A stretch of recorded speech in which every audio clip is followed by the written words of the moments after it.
Hi, it's Vivi here for my weekly update. This week I actually wanted to talk about inflation.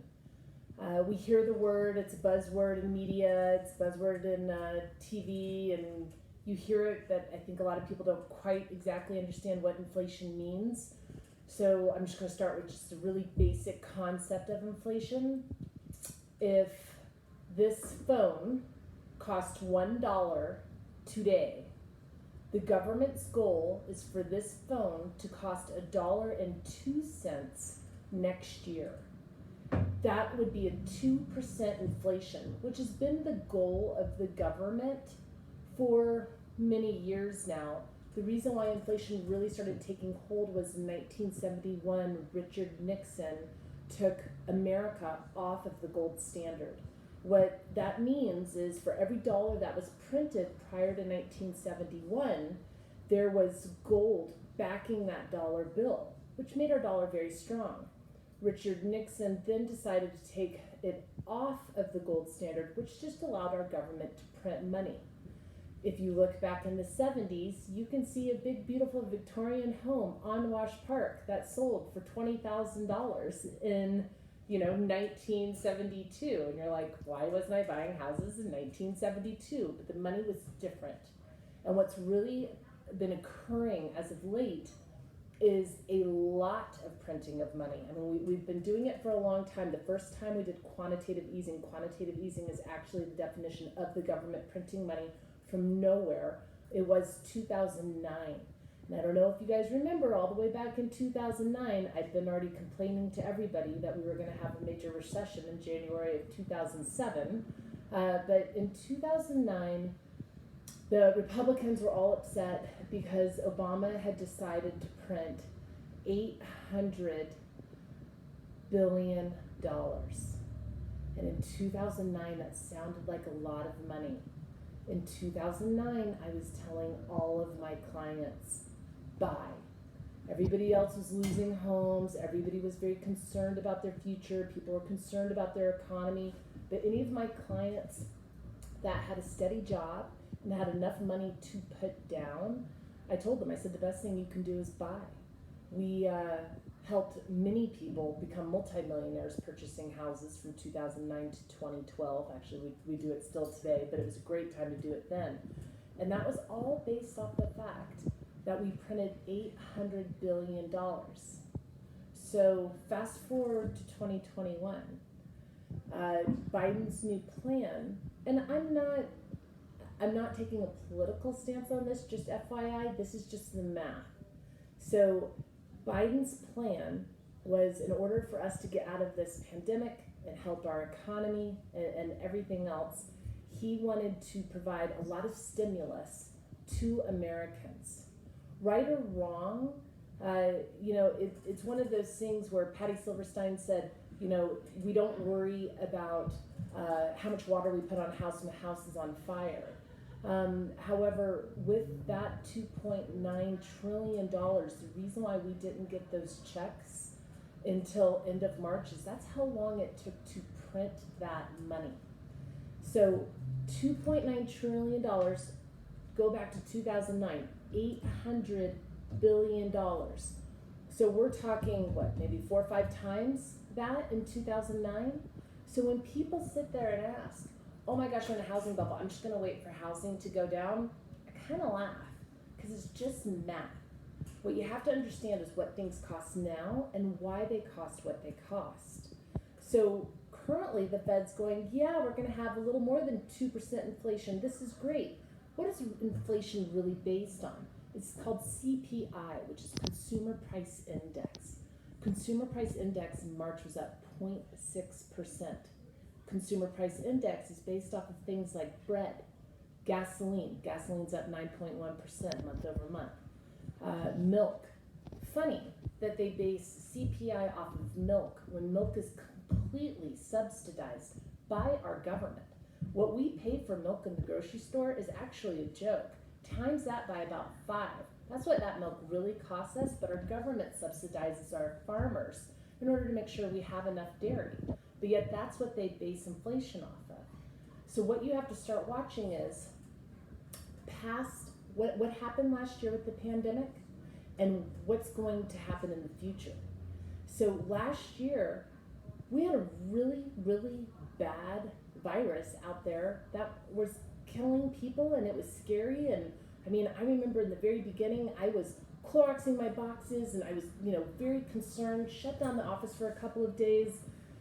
And then I realized our fiduciary duty was to make sure people weren't homeless. And so in 2020, my team and I decided we're going to be smart. We're going to, not be in large groups, but we're going to continue to work, and we're going to continue to come to work and help people. And that's exactly what we did.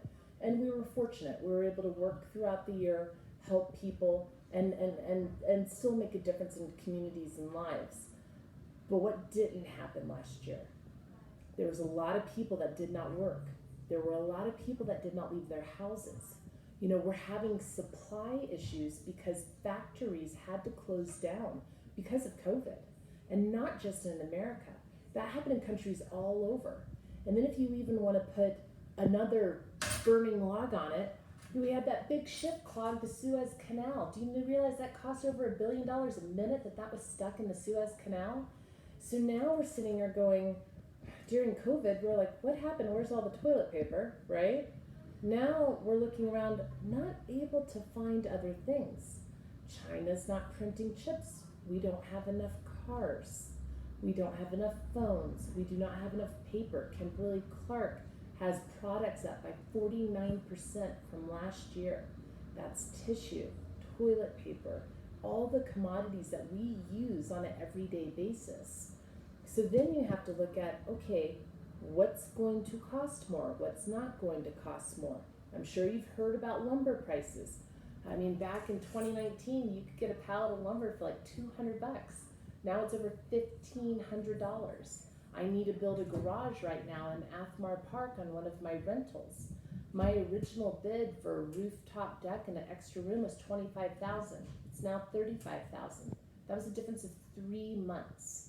And that's just what's happening with commodities and costs. So you really have to look at, what do I want to do? Why do I want to do it? Do I want to build? Is it better to sell my house and buy something that has already been built? Should you be buying new construction? Things to consider. If the house hasn't even been built, you were unable to lock your interest rate.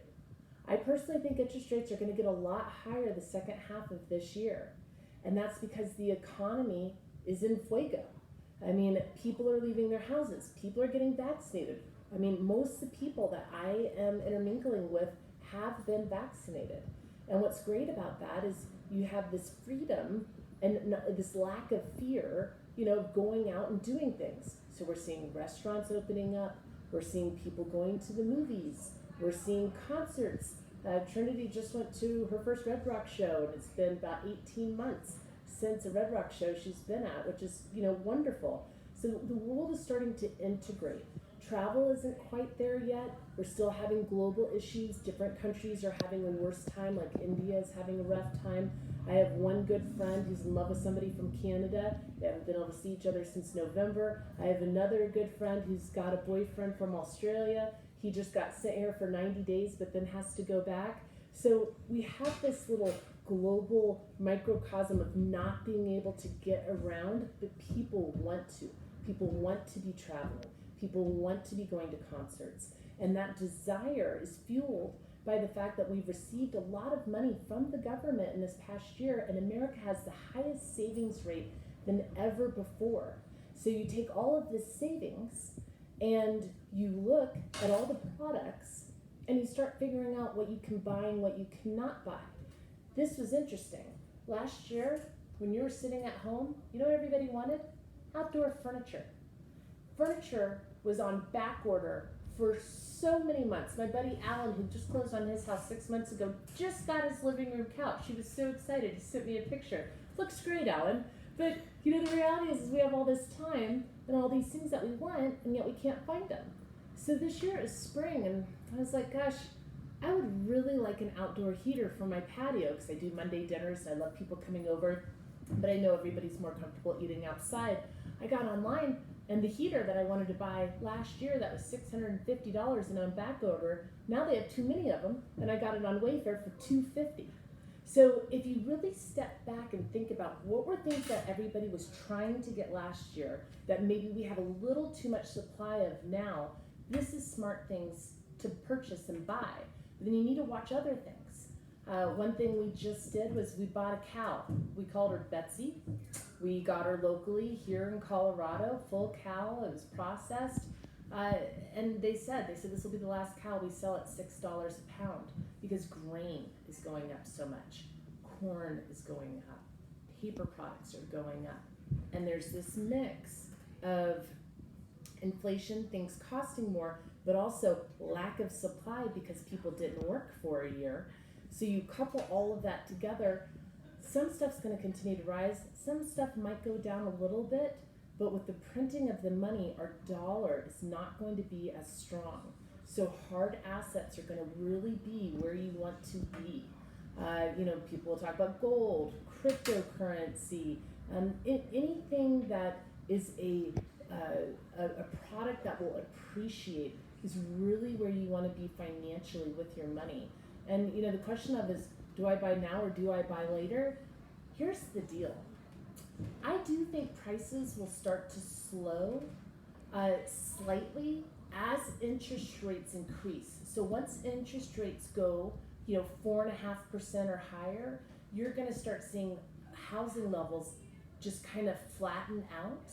But with that, you have to recognize that right now you can lock at 3.18%. So $500,000 house at 3.18% opposed to 4.18%. If you wait for the interest rates to go up 1 point, which could easily happen this year, we're talking of a difference of over $300 a month. That's not just a coffee a month. That's $300 a month. That's almost a car payment. So you really need to ask, is it better to do now or later? There's different answers for every person. I would love to sit down and chat with you just about where you are financially, what your plan is, and what you're really looking for in the future. But inflation's real, and it's here, and it's an interesting time. And one thing you really should know about inflation is the only people who actually do well with inflation is the government. The reason why the government actually likes inflation is their cost, their debt owed. As inflation goes up, what they owe goes down, because what they owe to other people remains the same. The dollar is just not worth the same. So we have printed in the last 12 months 35% of all money in circulation in America. Let that soak in. 35% of all money in circulation in America has been printed in the last 12 months. So if you think this is all going to go away and we're going to have everything fall apart like 2008 and 2009 and houses go back to $100,000, you're wrong. That's not the case. We are in a completely different economy. And you need to understand why things are happening, when they're happening. And I foresee the second half of this year being much worse for the housing than the first half of this year. So again, I'd love to chat with you. I'm all about having a cup of coffee and just chatting. And I love to talk about math and economics, but I also really, I really care, and I really want people to do well financially, and that means having hard assets, making good investments, not wasting. My father always said, it doesn't matter how much you earn, it matters how much you save. And my goal is to help my friends and my clients do just that. So if you ever want to reach out, give me a call, 303-847-1868.